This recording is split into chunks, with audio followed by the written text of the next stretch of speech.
여러분 안녕하십니까? NWN 내외방송 뉴스를 시작하겠습니다. 여야 원내대표가 우여곡절 끝에 국회 정상화에 합의했지만 자유한국당의 반대로 수포로 돌아갔습니다. 한국당 의원들은 패스트트랙 법안 처리와 관련해 보다 분명한 합의가 있어야 한다는 입장입니다. 자유한국당 나경원 원내대표는 의원총회를 마친 뒤 국회 정상화에 대한 당 차원의 추인이 어렵다고 밝혔습니다.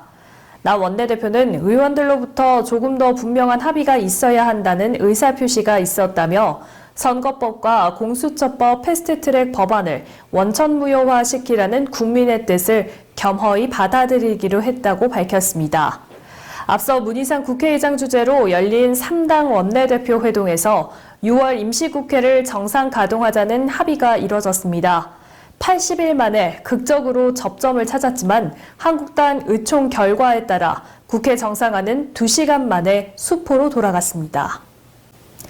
국외 도피 21년 만에 붙잡혀 국내로 송환된 정태수 전 한보그룹 회장의 넷째 아들인 정한근 씨가 아버지인 정 전 회장이 1년 전쯤 사망했다고 검찰에 진술했습니다. 그러나 검찰은 정 씨의 진술만으로 정 전 회장이 사망했다고 단정할 수 없다는 입장입니다. 대검찰청 국제협력단은 회사 자금 322억 원을 횡령해 국외에 은닉하고 253억 원에 이르는 국세를 체납한 혐의를 받는 정한근 씨를 21년 만에 국내로 송환했다며 이에 대한 수사 과정을 밝혔습니다.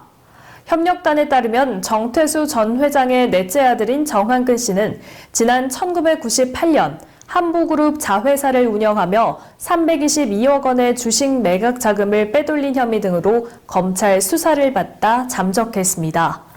검찰은 국제공조를 벌인 끝에 지난 2017년 미국 시민권자 신분으로 에콰도르에 입국해 살고 있다는 사실을 확인했으나 에콰도르와 우리나라는 범죄인 인도조약이 맺어지지 않아 체포할 수 없었습니다. 행적을 쫓던 검찰은 정 씨가 파나마를 거쳐 미국으로 갈 것이란 첩보를 입수하고 미국을 통해 파나마에 협조를 요청해서 이번 체포에 성공했습니다. 정태수 전 회장은 부실기업에 대한 특혜대출, 정경유착 등 한국 경제의 치부가 드러나 이른바 한보 사태의 장본인이며 살아있다면 올해 96세입니다. 오늘부터 음주운전 단속과 처벌이 대폭 강화된 도로교통법, 이른바 제2윤창호법이 시행됩니다. 이제는 술 한 잔만 마시고 운전대를 잡아도 면허가 정지될 수 있습니다. 면허 취소 기준이 혈중 알코올 농도 0.1%에서 0.08%로 강화됐기 때문입니다. 면허 정지 기준 역시 기준 0.05%에서 0.03%로 보다 엄격해졌습니다.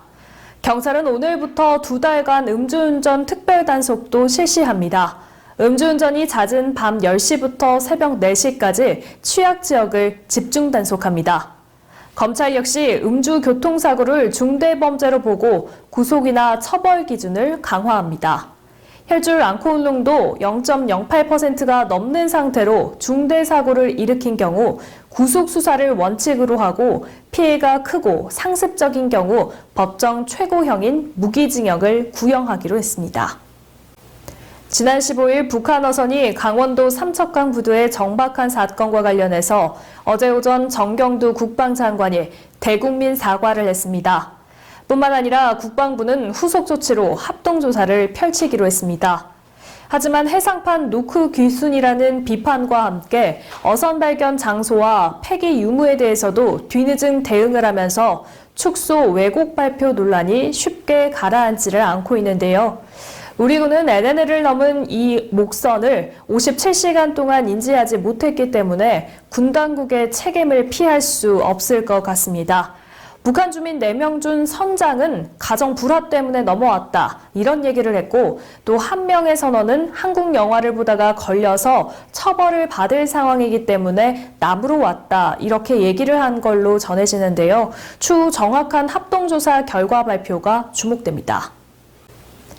최근 우리나라 국민의 생애 첫 집 마련 평균 나이가 43세인 것으로 나타났습니다. 국토연구원이 국토교통부에 제출한 주거 실태조사 최종 연구 보고서를 보면 지난해 하반기 동안 6만여 가구를 조사한 결과 최근 4년 내 생애 첫 집을 마련한 가구의 주택 장만 시점, 가구주 평균 연령은 1년 전보다 0.3세 오른 43.3세로 집계됐습니다. 주택 구매 당시 주택가격 대비 금융기관 주택 대출금 비율은 평균 38%로 나타났고 청년 가구와 신혼부부 가구의 주택 구입 당시 주택가격 대비 주택 대출금 비율은 각각 46%, 43%인 것으로 조사됐습니다. 글로벌 숙박 항공 예약 대행 사이트의 인기가 높아지면서 예약 취소나 환급 문제 같은 소비자 불만도 급증하고 있는 것으로 조사됐습니다. 한국소비자원은 최근 3년 동안 접수된 글로벌 예약 대행 사이트 관련 민원은 모두 2천여 건으로 전체에서 아고다와 부킹닷컴, 트림닷컴 등 상위 5개 업체가 차지하는 비중이 80%로 높게 나타났다고 밝혔습니다. 이 가운데 예약 취소나 환급을 제대로 해주지 않았다는 불만이 전체의 73%로 가장 많았습니다. 소비자원은 글로벌 예약 대행 업체들 대부분은 해외 사업자들이라 소비자 피해가 일어나도 해결이 어려운 경우가 많다며 환급과 보상 기준을 정확히 확인하고 사이트 폐쇄 등의 문제가 생기면 신용카드사의 거래 취소를 요청해야 한다고 당부했습니다. 네, 제주에 가면 꼭 들르는 곳, 유네스코 세계 자연유산인 성산일출봉과 만장굴입니다. 성산일출봉은 연간 300만 명 이상, 만장굴은 매년 80만 명 이상의 관광객이 찾는 제주의 대표 관광지인데요. 13년 만에 입장료가 인상된다고 합니다. 다음 달 1일부터 성산일출봉 관람료는 성인 기준으로 기존 2,000원에서 5,000원으로, 만장굴은 종전 2,000원에서 4,000원으로 각각 오릅니다. 세계유산본부는 관람료 인상으로 단체 관광객에 대한 이동량이 조절돼 자연훼손 방지와 자연유산의 보존 활용에 기여할 것으로 기대하고 있습니다. 다만 제주도는 성산일출봉과 관람료 인상과 함께 다음 달부터 매월 첫째 주 월요일을 무료 관람의 날을 지정 운영한다고 합니다. 인기 아이돌 그룹 엑소의 멤버 찬열 씨가 작업실 무단 침입을 시도한 이른바 사생팬을 경찰에 신고했습니다. 중국인으로 알려진 이 극성팬 2명은 찬열 씨의 작업실을 찾아와 초인종을 누르고 문을 열려고 시도한 것으로 전해지는데요. 당시 작업실에 있었던 음악 작업 크루 중 한 명이 이를 찬열 씨에게 알려 경찰에 신고하게 된 겁니다. 소속사 측은 도를 넘은 사생활 침해로 아티스트들의 고통과 피해가 심각한 만큼 자제를 부탁한다고 당부했는데요.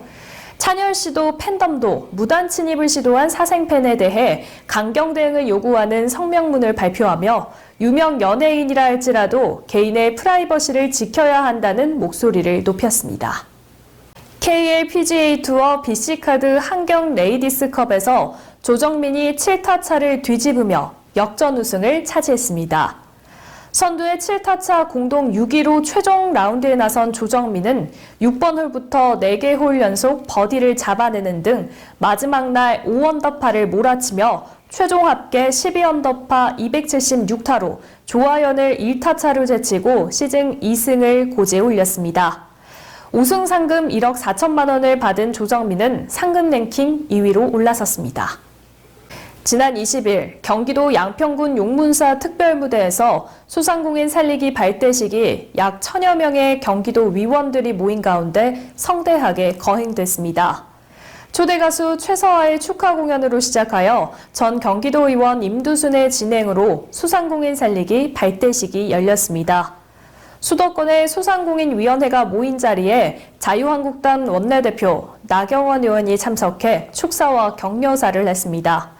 나경원 대표는 한국 경제가 밑바닥을 치고 있다며 소상공인들에게 힘을 내달라고 했고 소상공인 살리기에 자유한국당이 적극 나서겠다고 힘주어 말했습니다.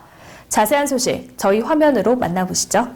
오늘 소상공인 특별위원회가 드디어 출범했습니다. 우리 경기 지역을 중심으로 해서 정말 앞으로 지역의 소상공인을 살리겠다는 그런 의지와 집념으로 같이 뭉쳤습니다. 저희가 정책이면 정책, 또 민심과 소통하는 일이라면 소통하는 일 주저하지 않겠습니다. 그래서 정말 소상공인이 살고 지역 경제가 사는 것이 대한민국 경제가 사는 길입니다. 그 부분 저희 자유한국당이 책임지도록 하겠습니다. 먼저 위원회 위원으로 참여해 주신 모든 여러분들께 진심으로 감사드립니다. 여러분들 한 분 한 분이 의 역량을 모아서 저희 당이 더 우리 국민들 마음을 받드는 그런 당으로 될 수 있도록 노력하겠습니다. 여러분들 감사합니다. 화이팅! 예, 오늘 소상공인 살리기 발대식이 성공적으로 끝난 것을 진심으로 축하를 드립니다. 지금 현재 소상공인들은 임금 인상과 근로시간 단축으로 인해 가지고 지금 골목 상권이 다 무너졌습니다.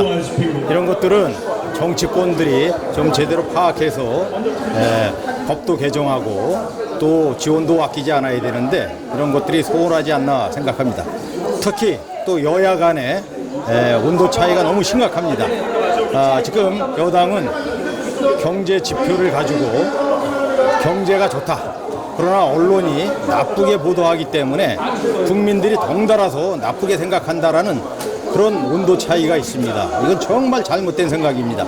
이거를 바로잡지 않고서는 우리 소상공인들이 살 자리가 없습니다.